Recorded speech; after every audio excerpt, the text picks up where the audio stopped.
En Ontario, la chasse à l'homme à la suite d'une alerte Amber est terminée. Les policiers ont abattu le suspect à Niagara Falls tôt ce matin. Il était recherché depuis plus de 12 heures maintenant.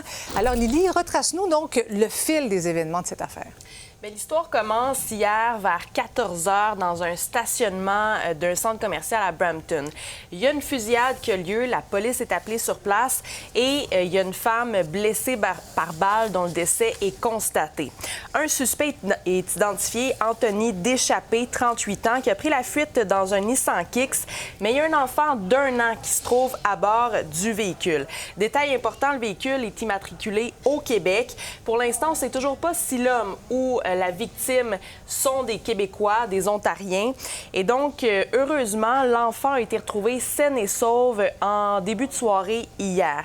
Pour ce qui est du suspect, les policiers lui ont mis la main au collet vers 2h30 cette nuit à Niagara Falls, dans une station-service. L'homme est mort dans l'interaction avec les policiers et le dossier a été repris par l'unité des enquêtes spéciales de l'Ontario, qui est l'équivalent du Bureau des enquêtes indépendantes au Québec. On peut écouter. There was an interaction involving the man and the officers, and then there was a discharge of a firearm at the man. The man was struck multiple times. Paramedics were summoned and first aid was provided, and the man was pronounced deceased at the scene. Right now, there are SIU investigators collecting evidence, and they are interviewing witnesses.